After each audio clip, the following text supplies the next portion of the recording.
prepared to respond to the event, not to be prepared for the event itself, and there is a huge difference.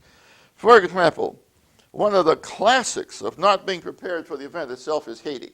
You know, we're not even close to the problem Haiti has, but I've been told by members of EPA in the mainland that Hawaii is the least prepared state in the nation to be prepared for a natural disaster. I'll give you another example. We haven't learned from New Orleans or Houston.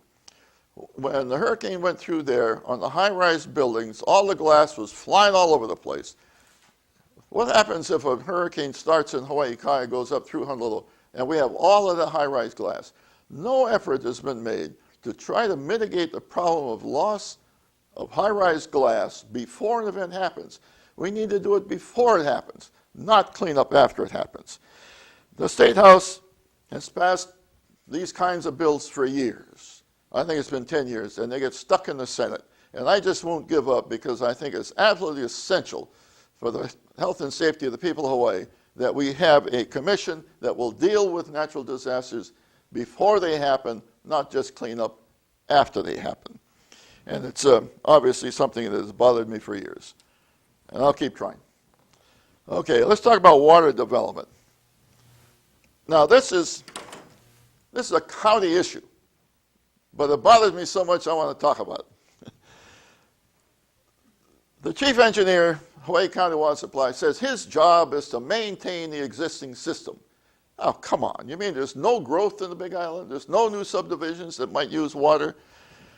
I'll tell you what, in my district, I have two 30-mile stretches. I have two 30-mile stretches starting about Curtistown up to Pahala, and then from the South Point Road to Ho'okena that have no potable water service. We're on catchment. And in the case of Ocean View, where there's not much rain, you know, we're going through a drought, it's a serious issue. And the problem is that there are federal funds to fund water transmission. I did some work for an engineering firm with the Rural Utility Service in Ponape. In Ponape, we got $1.5 million grant, a $750,000 low-cost loan to transmit water in Ponape. You would think the Department of Water Supply would go down the road, down the street to the federal building where Rural Utility Service is, and get that same kind of tax dollars to get water transmission for this island. We're drilling a well in Ocean View. It's taking forever to get this thing done, which is very frustrating. But what should have happened years ago, we got plenty of water in this island. Years ago, they could have run the line from South Point all the way to Ho'okena. And that would have been a lot cheaper and faster than what the mindset of the Department of Water Supply is. It's just, it boggles me and it frustrates me. And what I think should happen is I think we should get rid of the Board of Water Supply. And I think that the chief engineer of the Department of Water Supply ought to report to the mayor and be on the mayor's cabinet. I'm not getting very far with that. Okay, let's get back a little bit to natural disasters. You take the Ka'u area, this area bigger than Oahu. The only natural disaster shelter is the Ka'u High School gym. Well, that would blow over if there was any kind of a storm. A building right next to it, the roof blew off a few years ago. And so I was able to get $18 million in the state budget for a combination natural disaster shelter and could be used as a gym. This would be built to FEMA standards.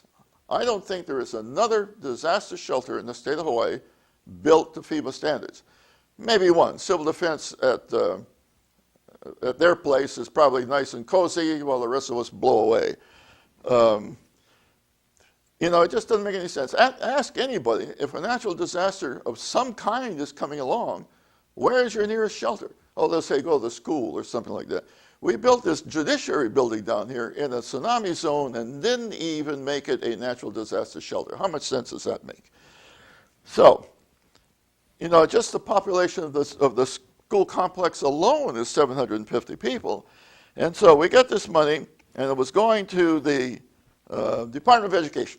So we met with our elected member of the board of education, and he said, oh, this is a very low priority. It's not a classroom, so we're not going to build it.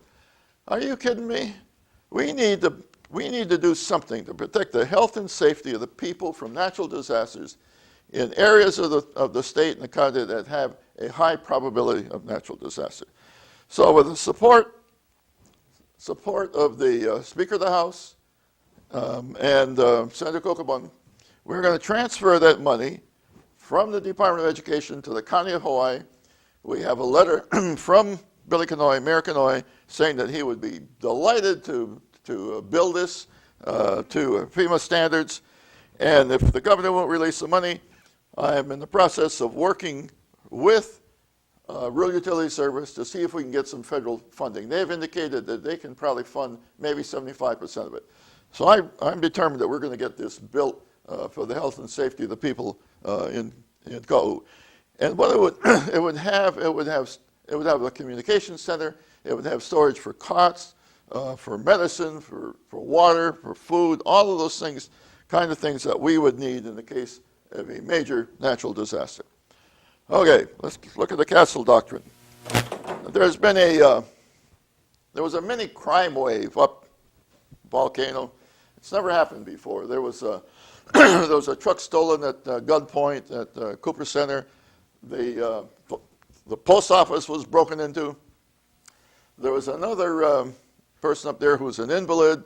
A couple of people, 2 or 3 people went in his house, slapped him around looking for drug money, and we still haven't found those individuals. So in my discussion with the county police department, they suggested that I look into something called the Castle Doctrine, or a person's home is their castle. But what's concerned me is that after this happened, a lot of my neighbors went out and bought guns. So I want to make sure that we know what we're doing.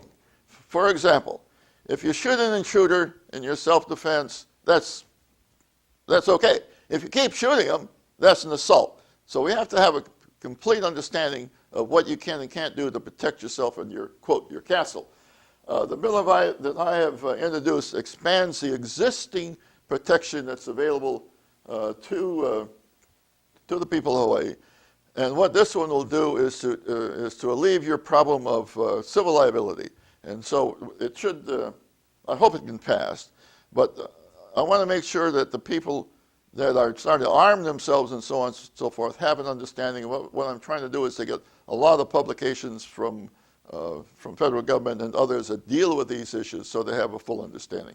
So I'll be working on that. Now, the one thing that I don't have up here is ag water.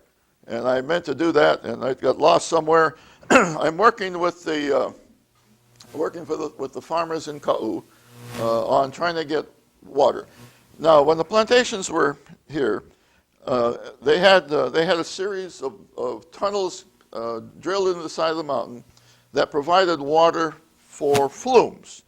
And then when they started trucking instead of fluming cane, they abandoned those tunnels. The tunnels are still there. And the water just flows out into the ground and is lost. So what's going on is that we had some money to do surveys to locate the GIS of all the location of these tunnels. These tunnels will be transferred from the Department from the Department of Land and Natural Resources to Ag Development Corp. And then Senator Kokobun and I are trying to get $1.5 million to develop that water system for ag water, not for potable water, for ag water. What's going on with agriculture in this district is interesting. We've lost all the cut flowers. We've lost protea. We've lost all of that. We have a problem with honey. Bees won't fly in Dwag. And so the cross-pollination and honey production is down. On the other hand, there is some wonderful coffee being grown in Ka'u. There's one small farmer in Pahala that was ranked, I think it was 4th or 5th in the world. And one of the restaurants in Honolulu sells it.